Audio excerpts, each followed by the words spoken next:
नमस्कार दोस्तों, स्वागत है आपका मेरे चैनल कॉमिक्स लाइफ में। शुरू करते हैं कर्नल कर्ण सीरीज़ की एक और मज़ेदार कॉमिक्स, चीनी भेड़िए पार्ट 3। उसके बाद वह दोनों चीनी हॉल से बाहर चले गए और कर्ण बंधा हुआ अकेला वहां पड़ा रह गया।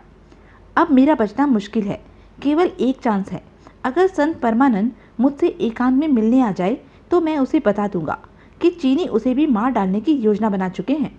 अगर उसे मेरी बात का विश्वास आ गया तो कुछ किया जा सकता है। लगभग 4 घंटे बाद हॉल का दरवाजा खुला और संत व कैप्टन प्रविष्ट हुए। इस बार कर्ण ने बेहोश बनने की कोशिश नहीं की थी। क्या तुमने बम लगा दिए हैं? हाँ, कल सुबह 10 बजे का टाइम सेट कर दिया है। तब तक हम सीमा पार कर चुके होंगे। अचानक दरवाजे में एक भिक्षु नजर आया और उसने चौंक से कहा, सर, वायरलेस पर आपके लिए संदेश है। मैं अभी आता हूँ परमानंद। परमानंद को अकेला देखकर कर्ण ने मन ही मन भगवान को धन्यवाद दिया और परमानंद से कहा, परमानंद, मैं तुम्हें कुछ बताना चाहता हूँ। अगर तुमने मेरी बात का विश्वास कर लिया तो तुम्हारे लिए अच्छा होगा, वरना तुम कुत्ते की मौत मारे जाओगे। क्या बकते हो? मुझे भला कौन मारेगा? कैप्टन चौंग को तुम्हारी हत्या का आदेश दिया जा चुका है। मैंने उनकी बातें सुनी हैं। क्या सुना है तुमने? कर्ण ने उसे कर्नल लियात और कैप्टन चौंग के बीच हुई बातचीत सुनाकर कहा, यह चीनी भेड़िए तुम्हें भी जीवित नहीं छोड़ने वाले परमानंद। तुमने अपने देश के साथ जो गद्दारी की है, अगर तुम चाहो तो इस समय उसका प्रायश्चित कर सकते हो और अपनी जान भी बचा सकते हो। क्या तुम सच कह रहे हो? मैं अपने देश भारत की सौगंध खाता हूँ। तुम मेरी सहायता करो। अगर हम बच गए तो मैं सरकार से सिफारिश करके तुम्हारा अपराध क्षमा कराने की कोशिश करूँगा। अब तुम जल्दी से मुझे खोल दो। तुम्हारे स्वर में सच्चाई है, इसलिए मैं तुम्हारी बात पर विश्वास कर लेता हूँ। यहाँ पर कुल कितने चीनी जासूस हैं? कैप्टन चौंग को छोड़कर अब केवल 4 और हैं। बाकी सब लियात के साथ चले गए। तभी दरवाजे के बाहर आहट हुई। कर्ण ने उठते हुए कहा, चौंग आ रहा है। तुम यह चाकू मुझे दे दो, उसे समाप्त करना जरूरी है। लो। कर्ण कैप्टन चौंग को कोई अवसर नहीं देना चाहता था, इसलिए जैसे ही चौंग दरवाजे में प्रविष्ट हुआ उसने खंजर फेंक कर मारा। जमीन पर गिरने से पहले ही चौंग मर चुका था। कर्ण ने आगे बढ़कर उसके पास से पिस्तौल निकालते हुए कहा, इसके चारों साथियों को भी खत्म करना जरूरी है। तुम उन्हें किसी तरह यहाँ बुला लाओ, फिर मैं उन्हें संभाल लूंगा। अच्छा, मैं उन्हें बुलाता हूँ। तुम चारों को कैप्टन चौंग बुला रहे हैं? जल्दी ही चारों चीनी एजेंट भीतर प्रविष्ट हुए और कैप्टन कर्ण की पिस्तौल ने आग उगलनी शुरू कर दी। धाएं धाएं धाएं धाएं। कुछ समझने से पहले ही वह चारों मौत की नींद सो गए। कर्ण परमानंद के निकट जाकर बोला, मुझे तुरंत इनके ट्रांसमीटर के पास ले चलो। मैं अपने हेडक्वार्टर से बात करना चाहता हूँ। आओ मेरे साथ। डॉक्टर मीना कौन से कमरे में कैद है? उसको तो कर्नल लियात अपने साथ ले गया है। वह कहता था कि उस पर सख्ती करके वह जनरल वर्धान की जुबान खुलवा सकते हैं। वायरलेस रूम में पहुंचकर, मैं कैप्टन कर्ण बात कर रहा हूँ, एक महत्वपूर्ण संदेश सुनिए। कुछ देर बाद वायरलेस बंद करके कर्ण ने परमानंद से पूछा, तुम्हें कुछ पता है कि वह लोग किस स्थान से सीमा पार करेंगे? वह लोग सीधे चीनी सीमा पर नहीं जाएंगे, पहले भूटान जाएंगे। भूटान और चीन की सीमा के निकट ही बौद्ध भिक्षुओं की एक बहुत बड़ी खानगाह है, जिसे ज्ञान निवास कहते हैं। उसके सारे भिक्षु चीनी एजेंट हैं। वहां जाकर वह भिक्षुओं के लिबास में सीमा पार करने की कोशिश करेंगे। अच्छा, ठीक है। अभी कुछ ही घंटों में हमारे लिए मदद आ रही है, फिर हम उनको रोकने का प्रोग्राम बनाएंगे। फिलहाल हम उन बमों के कनेक्शन निकाल देते हैं जो चौंग ने यहाँ लगाए हैं। तुम मुझे तो बचा लोगे ना? तुमने वादा किया था कि तुमने मेरी जो सहायता की है उसकी रिपोर्ट मैं अपने अफसरों को दूंगा। मुझे विश्वास है कि तुम्हें कम से कम दंड दिया जाएगा।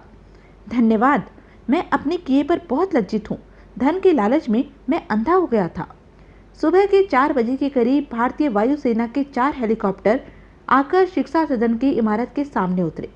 उनमें कर्नल प्रताप था और इंटेलिजेंस तथा सीक्रेट सर्विस के लोग थे। वेल्डन कैप्टन, यद्यपि तुमने यहाँ आने में बहुत जल्दी दिखाई, लेकिन तुमने जो कुछ किया है मैं उससे बहुत खुश हूँ। Thank you sir. उसके बाद अंदर हॉल में आकर एक मीटिंग हुई। कर्ण ने बता दिया कि कर्नल लियात वगैरह भूटान गए हैं और वहाँ बौद्ध ज्ञान निवास में रुकेंगे। तब कर्नल प्रताप ने कहा, हम उन पर खुला हमला नहीं कर सकते। इस तरह वह जनरल वर्धान को निशाना बनाकर हमें हथियार डालने पर विवश कर सकते हैं। मैं चाहता हूँ कि पहले 2-4 आदमी भिक्षुओं के लिबास में वहां जाएं और जनरल को छुड़ाने की कोशिश करें। यही ठीक रहेगा सर, मैं भी इस मिशन पर जाऊंगा। हाँ, तुम भी जाओगे।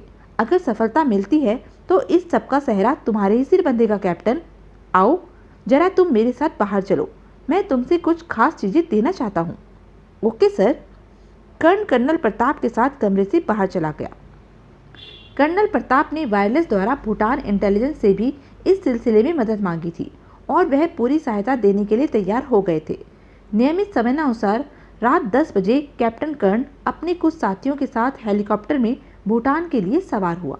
कर्नल प्रताप अपने कुछ साथियों के साथ दूसरे हेलीकॉप्टर में सवार हो गया।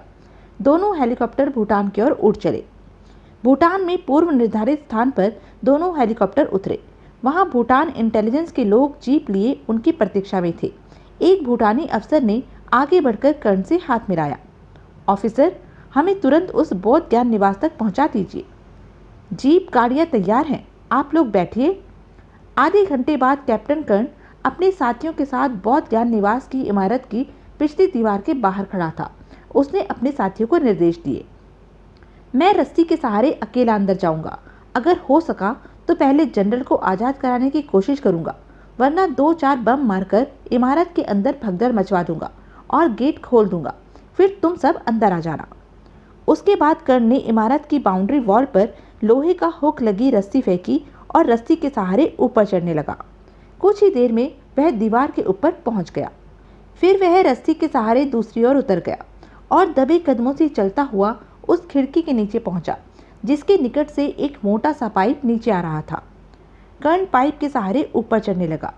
खिड़की के निकट पहुंचकर उसने सावधानी से अंदर झांका तो उसके मस्तिष्क को आश्चर्य का झटका लगा। क्या जनरल वर्धान यहाँ, वह भी बौद्ध भिक्षु के भेष में? क्या जनरल वर्धान सचमुच गद्दार हैं, देशद्रोही हैं? वह हम सबको मूर्ख बना रहे थे। फिर न जाने क्या हुआ कि अचानक कर्ण के हाथ से पाइप छूट गया और वह नीचे आ पड़ा। नीचे गिरकर कर्ण बेहोश हो गया। उसके गिरने की आवाज़ सुनकर इमारत के 2 पहरेदार दौड़ते हुए उस तरफ आए। उसके बाद जब कर्ण को होश आया तो वह कर्नल लियात और जनरल वर्धान के सामने फर्श पर पड़ा था। मान गए कैप्टन कि तुम मौत को भी धोखा दे सकते हो। मैं तो समझ रहा था कि तुम अब तक दूसरी दुनिया में पहुंच चुके होंगे। मैं दूसरी दुनिया में ही पहुंच गया हूं, जहां हर चीज उल्टी है, दोस्त भी दुश्मन है। कर्ण की बात सुनकर जनरल वर्धान मुस्कुराकर बोला, तो तुम सब कुछ समझ गए कैप्टन, तुम सचमुच बहुत चालाक हो। हाँ, मैं समझ गया हूँ कि तुम गद्दार हो। भारत में चीनी जासूसों के बॉस तुम थे, लेकिन क्या मैं पूछ सकता हूँ कि जब भारत में तुम्हें इतना सम्मान मिला था तो तुमने अपने देश से गद्दारी क्यों की? तुमने कभी स्लीपिंग जासूसों के बारे में सुना है कैप्टन? स्लीपिंग जासूस वह होते हैं जो किसी दूसरे देश में कोई विशेष पद प्राप्त होने तक वर्षों चुपचाप पड़े रहते हैं और वह तभी कार्यरत होते हैं जब वह किसी विशेष पद पर पहुंच जाते हैं। तो तुम आरंभ से ही चीनी एजेंट थे? हाँ, मैं पिछले 15 वर्ष से चीन के लिए काम कर रहा था। तो अब इस प्रकार षड्यंत्र रचकर चीन क्यों भाग रहे हो? इसलिए कि कर्नल धीरेन्द्र प्रताप को मुझ पर संदेह हो गया था। मैंने उसका संदेह दूर करने की एक कोशिश की और एक स्कीम के तहत स्वयं को जंग के मोर्चे पर गिरफ्तार कराया।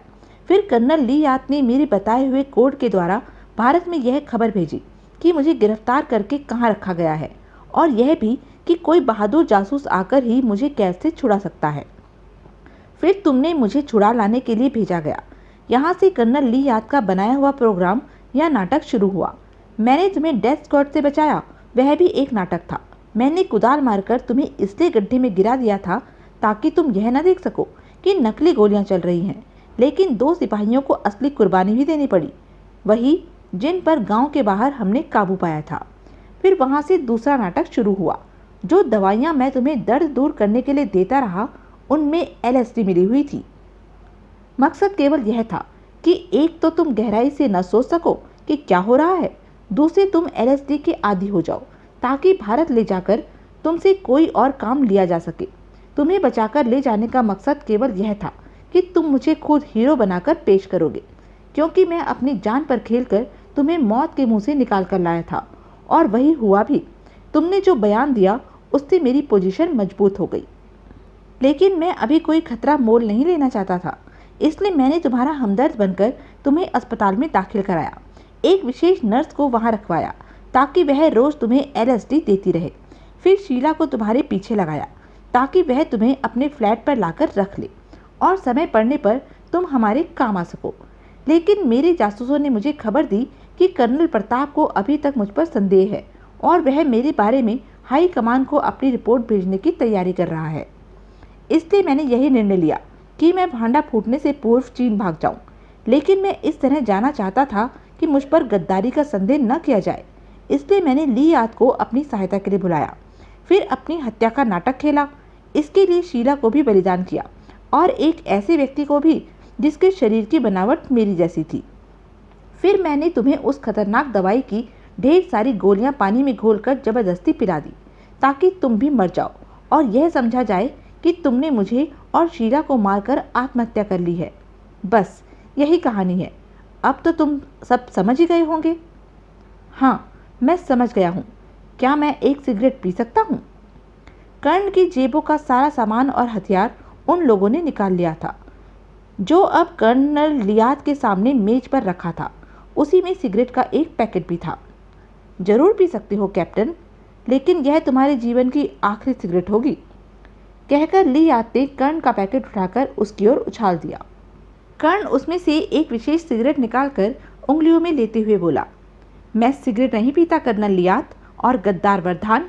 यह सिगरेट का पैकेट मुझे कर्नल प्रताप ने विशेष रूप से दिया था, क्योंकि इसमें एक माइक्रो ट्रांसमीटर और एक नन्हा सा माइक्रोफोन छुपा हुआ है। यहाँ जो भी बातें हुई हैं वह इस इमारत के बाहर कर्नल प्रताप और दूसरे अफसरों ने सुन ली हैं। और तुम जो यह सिगरेट देख रहे हो, यह बहुत स्पेशल है। मैं तुम दोनों को इससे मार सकता हूँ। कर्ण की बात सुनकर जनरल वर्धान ने जल्दी से अपने स्थान से भागने की कोशिश की। तभी कर्ण ने सिगरेट में फूंक मारी। अगले पल स्टील का एक छोटा सा तीर सिगरेट से निकलकर वर्धान की गर्दन में जाकर लगा। यह तीर घातक जहर में बुझा हुआ था। आह! कर्नल लियाद ने भागने की कोशिश की तो कर्ण ने दूसरा तीर उसकी गर्दन में मारा। आह! उन दोनों के मरते ही कर्ण ने सिगरेट के पैकेट में छुपे माइक्रोफोन पर कहा, कर्नल प्रताप, आप तुरंत हमला कर दीजिए, मैं अंदर से आपका साथ दूंगा। फिर उसने कर्नल लियाद के सामने रखी हुई स्टेन गन उठाई और खिड़की में पोजीशन ले ली। बाहर से कर्नल प्रताप ने हमला किया। धड़ाम! ऊपर खिड़की से कर्ण ने स्टेन गन का मुंह खोल दिया और नीचे दौड़ते हुए भिक्षु बने चीनी एजेंटों को समाप्त करना शुरू कर दिया। चीनी एजेंटों की संख्या अधिक नहीं थी। केवल 15 मिनट में लड़ाई समाप्त हो गई और पूरी इमारत पर कर्नल प्रताप के आदमियों ने अधिकार कर लिया। कर्नल ने कैप्टन कर्ण की पीठ ठोकते हुए कहा, वेल डन कैप्टन कर्ण, आज तुमने देश के बहुत बड़े दुश्मन को समाप्त कर दिया है। चीनी भेड़ियों को भी तुमने मार डाला है। इस सफलता पर मैं तुम्हें बधाई देता हूँ। धन्यवाद सर। तभी उनका एक साथी दौड़ता हुआ आया और बोला, सर, डॉक्टर मीना एक कमरे में बेहोशी की हालत में मिल गई है। गुड, लेकिन उस बेचारी को होश में आने के बाद जबरदस्त आघात लगेगा जब उसे बताया जाएगा कि उसका जीजा देशद्रोही था। मुझे डॉक्टर मीना से हमदर्दी है, बेचारी मीना। तो यह थी कर्नल कर्ण सीरीज़ की एक मज़ेदार कॉमिक्स। ऐसी ही मज़ेदार कॉमिक्स के लिए बने रहें मेरे साथ, और हाँ, मेरे चैनल को लाइक, शेयर और सब्सक्राइब करना ना भूलें। धन्यवाद।